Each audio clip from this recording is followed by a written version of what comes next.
You've tuned into The Mountain Gardener with your host, Ken Lain. Gardening can be challenging, but with these simple insider tips, you'll reap huge rewards. Now, let's tune into today's Mountain Gardener with Ken and Lisa. And we are back with Lisa Waters Lain, my favorite gal, probably on the planet. Probably. Okay. Definitely in Arizona. At least Prescott. Prescott, Arizona, especially. She shares my life with me, my business, my children, and this radio podcast. So she shares this, comes each week with your garden questions. Just what are people talking about that maybe we can share, and you can learn things from other gardeners, and that's the beauty of gardening. People think it's therapeutic, like one with nature, but also it helps you socialize and get out of your own head and share stories. And look what I just grew. Hey, I grew new tomato. Instantly, gardeners have instantaneous bonds. I can tell a gardener where they're at the garden center because I'll be talking to them. Go, oh yeah, Ken. Hey, good to see you. I love your program. I listened to it last week. Yes, I learned. Hey, let me tell you, I just picked, and they start sharing their flowers. It's almost bragging rights. I just picked this beautiful tomato, radishes, lettuce. I'm going, oh, there's a gardener. You can always, there's secret code. There's a secret handshake. Remind me and I can share it with you if you're part of the Waters Garden Club. Not really.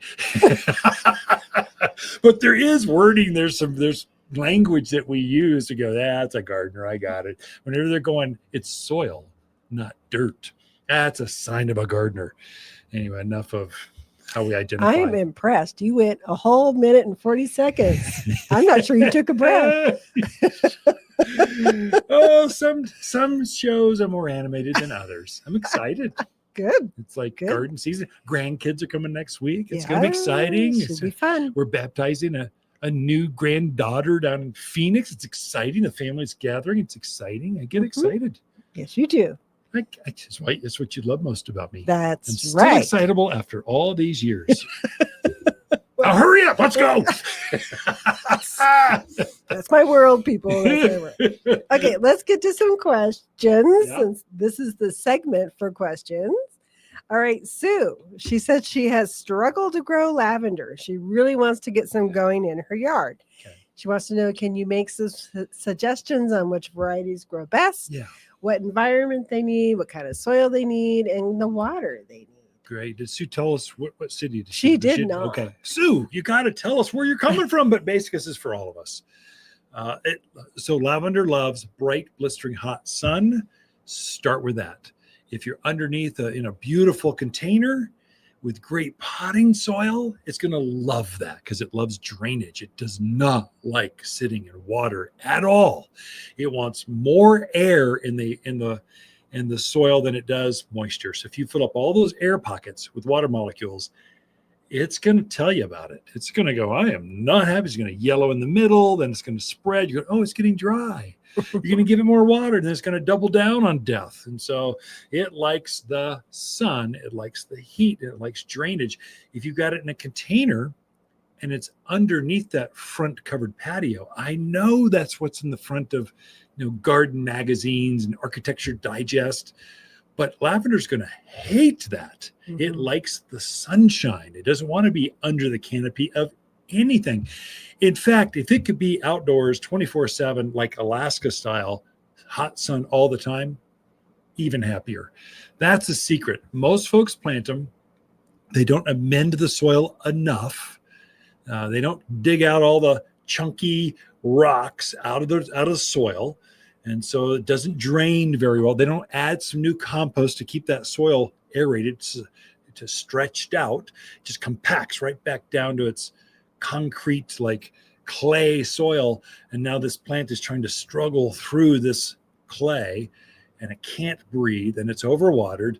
It just suffers and dies. They love growing in containers, raised beds, because you can control the soil that's in there. They will very much grow in the yard, but you don't want to treat them like one of your flowers. You want to treat lavender like a tree or a shrub.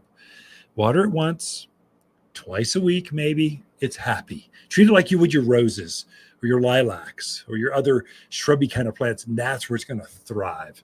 So if you've struggled with lavender before, That's probably the reason. It was too shady. The soil did not drain. It just sat there in soggy, wet soil. It wasn't that it was too hot. They've got this protection that they do, this sap and this coating around the foliage. It just makes them super low care. The great thing is if you get it right, they live forever with virtual, just ignore them. In fact, if you're going to kill a lavender, it'll be you gardened on it. You loved on it too much.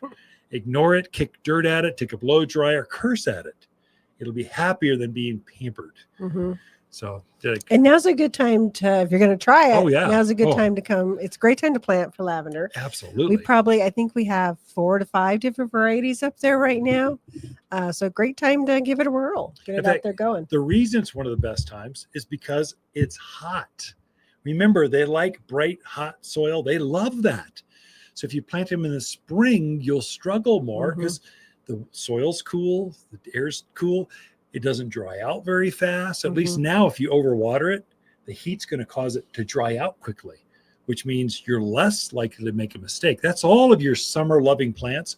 All the plants you find here at the garden center right now, they're summer lovers. They don't like being planted in the spring. They like it when it's hot.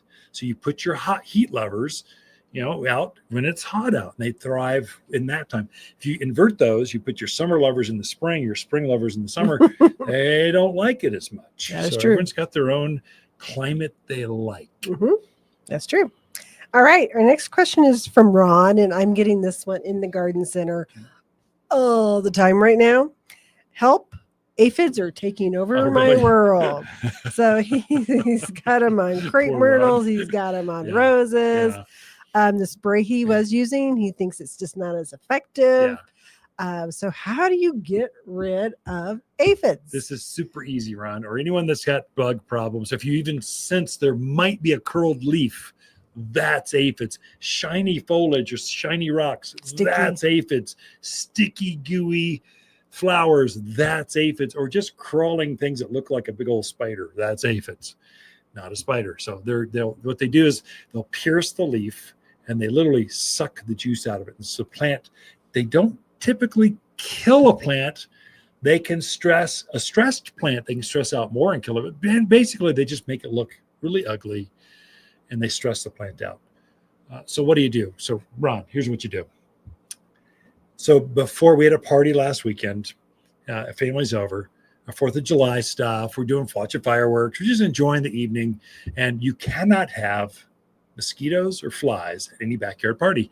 The party's over. So I did this for my flies and my mosquitoes. And while I was at it, I went after the spider mites and the aphids because they're everywhere. It's ridiculous. Here's what to do. I've got a product here at the store called Sayonara. It comes in a hose and sprayer. You connect this thing to the hose, turn it on, it puts on this fan spray that just hose that whole plant down till it is dripping wet with Sayonara, and kiss them goodbye. They can't take it anymore. You could release some ladybugs and they'll eat some of them, but they usually get bored. Ladybugs bore easily. They're like ADD all the time. They just can't focus at all. So they eat a few and then go, I'm going to go off and fly over here and do that. Sayonara is going to just obliterate all those insects. And the benefit is, Ron, you won't have flies, at least for a week or two. You won't have mosquitoes because it's going to take those mosquitoes. They hang out inside the darkness of that foliage of your crepe myrtles, in those junipers, in that grass. And so I just hosed down everything I could reach with the hose. And I haven't seen a bug since. Before that, no, we had some serious bugs at that point. So that's how you deal with it. Sayonara. Got a couple other products, but that's one that I find it's in summer. I sprayed in the morning. When it's cool. By that evening, all my worries. The trick with aphids too is try to get under the leaves as much as possible, because a lot of times that's where they're hanging out. Till they're dripping wet, till the ground underneath the foliage. You put so much Sayonara on, every bit of the foliage is wet and the ground underneath it is wet. And while you're spraying, here's the insider tip. You're thinking negative thoughts like, die, aphids, die. And you know what they do? They die. Water's Garden companion plants for July are hibiscus, maple, verbena, and crepe myrtle. Crepe myrtle flowers are intense watermelon pink, solar reds, and LED whites that cover this heat-loving shrub. Plant where you enjoy its beautiful multicolored bark and sinuous branches up close. The flowers show against forest green foliage that turns red and orange in autumn. Growing to just head height, every yard has room for at least one, and only available for summer planting here at Waters Garden Center in Prescott. For a more fruitful garden, increase success in the landscape that just feels better, then tune in daily to the Mountain Gardener podcast. Subscribe through your favorite podcast streamer or visit watersgardencenter.com. Better yet, visit me directly right here at Waters Garden Center. Thanks for tuning in.